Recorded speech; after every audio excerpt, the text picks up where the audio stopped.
Yo creo que no podría decirse que las cosas en cuanto a la campaña propiamente dicha han empezado de mil maravillas, ni en Unión por la Patria, ni en los cambiemitas, ¿no? En el primer caso, ya habíamos dicho el sábado pasado, ya lo habíamos dicho el sábado pasado, cuando regía la sorpresa inmediata de la fórmula oficialista, que en rigor han terminado siendo dos, y hay en torno a esto una confusión que tanto puede verse cual de pereza descriptiva como de enchastre deliberado. Parece mentira, pero hay que aclararlo porque rigen estas dos cosas. La lista es efectivamente única en el oficialismo, pero las fórmulas son dos. Sergio Massa, Agustín Rossi y Juan Grabois, Paula Valmedina. De ahí para abajo se comparten diputados y senadores. Punto, es la misma lista. Si después se interpreta que el binomio del dirigente de UTEP y la socióloga es meramente testimonial, eso no es un dato técnico, es un aspecto opinable. Y sirve reiterar, eso sí, creo, que fue Cristina quien habilitó esta segunda fórmula, no esta otra lista, esta segunda fórmula, para, al menos en las primarias, intentar que una parte del voto kirchnerista puro se contenga dentro del espacio en lugar de irse a los partidos trotskistas, el blanco o la abstención. Y fue la propia Cristina quien lo advirtió el lunes pasado en un acto, quiero decir esto subrayadamente, en un acto de escenografía muy poco propicia para relatar intimidades de la interna.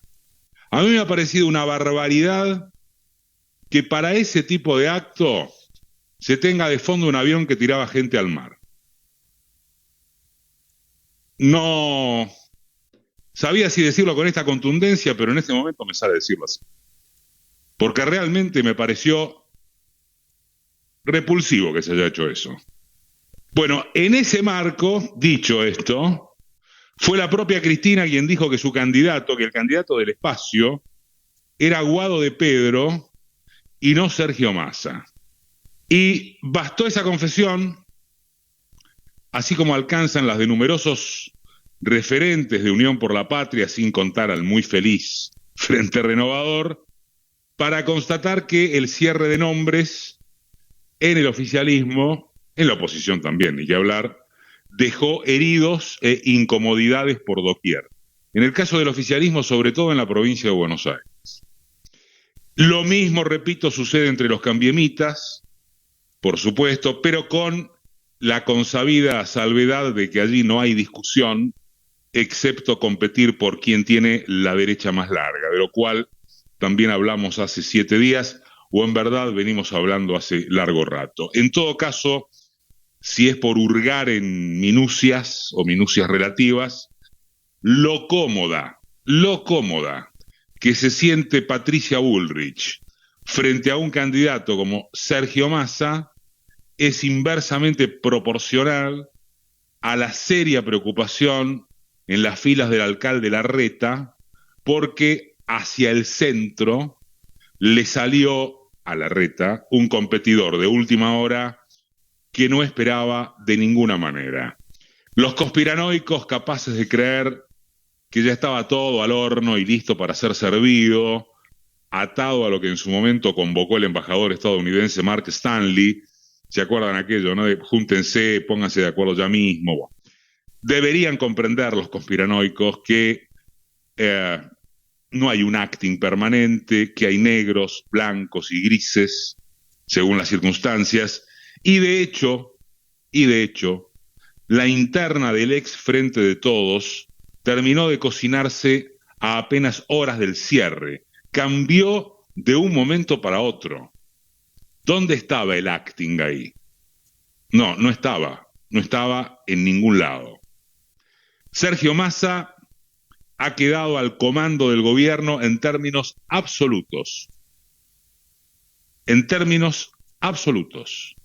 Es inédito su doble rol de ministro de Economía y candidato presidencial, un doble rol que Massa juró y perjuró que nunca aceptaría porque dijo, son roles incompatibles.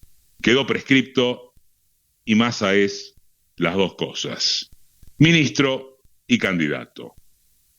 Solo en principio pareciera que el mayor interrogante es cómo se las arreglará para presentar una oferta que, a la par de reconocerse como parte inescindible del gobierno, debe diferenciarse del gobierno hacia futuro, de este que es su gobierno. ¿Por qué solo en principio? ¿Por qué lo formulamos en tono de pregunta?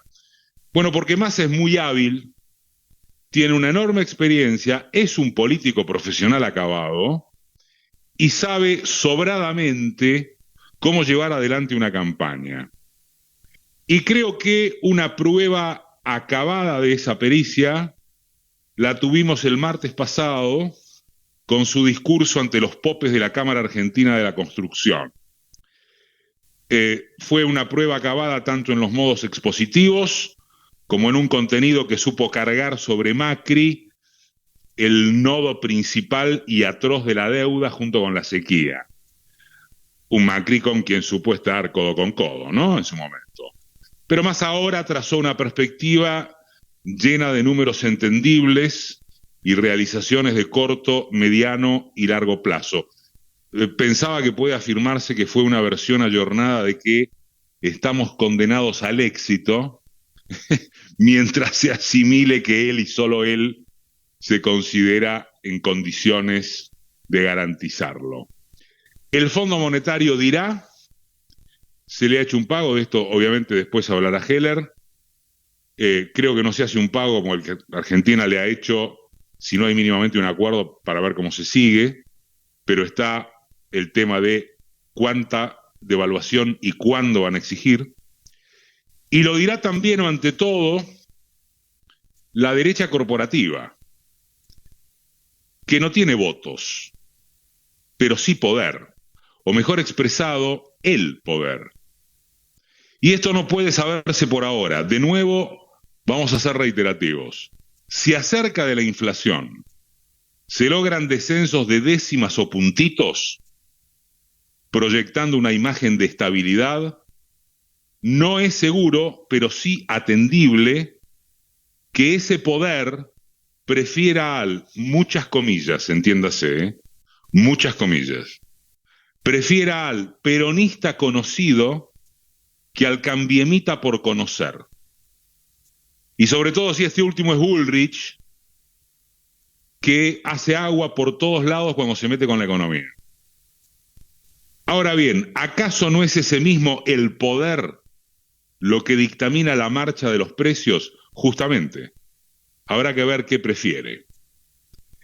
¿Qué falta ahora? Falta el programa, es cierto. Aunque se suponga que nadie vota programas, sino candidatos.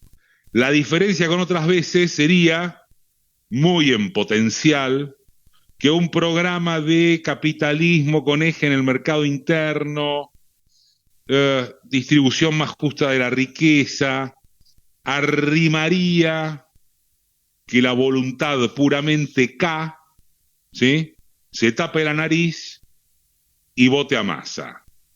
No le pidan que cabecee, eso sí.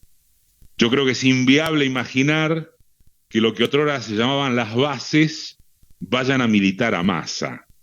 Podrá ser a Kicillof en la provincia, o en alguna zona bonaerense o de otro territorio por obra de la competencia distrital, pero nada más, hasta donde hoy da la vista.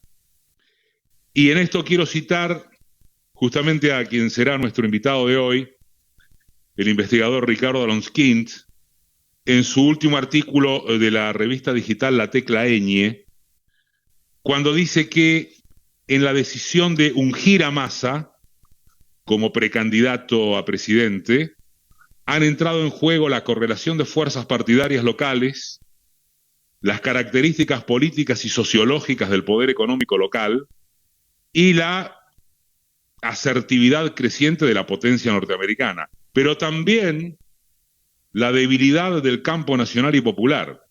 Si se constituye un gobierno de Unión por la Patria, con vocación desarrollista, digamos, o de desarrollo, dice uno para evitar confusiones, que convoque al capital nacional y extranjero a movilizar la riqueza potencial del país, el espacio de izquierda, lo que esté a la izquierda dentro de este frente, es imprescindible para que no se reitere otro festival irresponsable de rapiña y cortoplacismo. Y Aronskind agrega que nos asemejamos a un ejército que ha decidido retroceder para evitar una confrontación que puede ser muy destructiva. Y antecede a ello que el kirchnerismo no cesa de contraerse desde que abandonó el Estado. El kirchnerismo no sabe bien qué hacer en el llano, además de actividades legislativas y de actos públicos cada tanto. Alguien podrá decir que lo que ocurre es que en cada circunstancia se justificaba retroceder, dada la emergencia que se vivía. Pero, como también pregunta Ricardo, ¿qué significa que se está siempre en emergencia? Más allá del destino político del kirchnerismo, ¿qué significa para el movimiento popular estar siempre acosado, a la defensiva, con la amenaza hoy también de un eventual gobierno brutal de la derecha? ¿Se piensa en alguna estrategia, en algún lugar de este ejército debilitado y en retirada?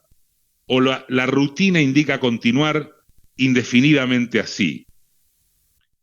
Y por último en el resumen que se permite quien les habla, no se ha desarrollado una dirigencia kirchnerista potente por debajo de Cristina después de 20 años de existencia de esta fuerza.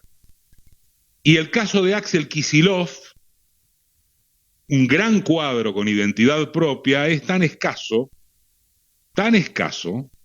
que se dudaba en enviarlo a competir por la presidencia o en dejarlo a defender, como ha sucedido, la gobernación bonaerense. Guado de Pedro es una muestra de lo que hay y no se desarrolla salvo emergencias. De lo que no se desarrolla salvo emergencias. Entonces es importante, insisto, Aronskind, que pierda el país gorila, que pierda el país racista, que pierda el país que se cree blanco y del norte y que basa su estatus en el desprecio por los otros a los que desconoce pero rechaza. Y al acerto que también se formula en torno a que si Massa quiere gobernabilidad y lograr algún grado de cumplimiento con demandas sociales mínimas, va a tener que lograr cierta disciplina de una burguesía muy acostumbrada a operar por fuera de la ley, vender en negro, evadir impuestos, contrabandear, falsificar declaraciones, fugar y etcétera, para incrementar sus superganancias. Y a esto corresponde añadir algo que no es solo en principio, como decíamos hace unos minutos. Si Massa finalmente resulta vencedor, a partir de diciembre próximo, ya no habrá lugar para 12. Alberto y Cristina, o viceversa, fue una martingala que demostró ser un fracaso en su acepción ejecutiva al margen de los méritos que cabe reconocerle a este gobierno, y que no son pocos. Pero Massa no es Alberto Fernández. Es, asimismo ya dicho, un animal político de ambiciones gigantescas. Entonces preguntamos, ¿cómo se prepararía el kirchnerismo para afrontar ese dilema? ¿Repetiría ser la oposición de su propio gobierno? ¿O se decidirá a construir algo más que la resistencia? Querida gente, bienvenidísimos a Marca de Radio.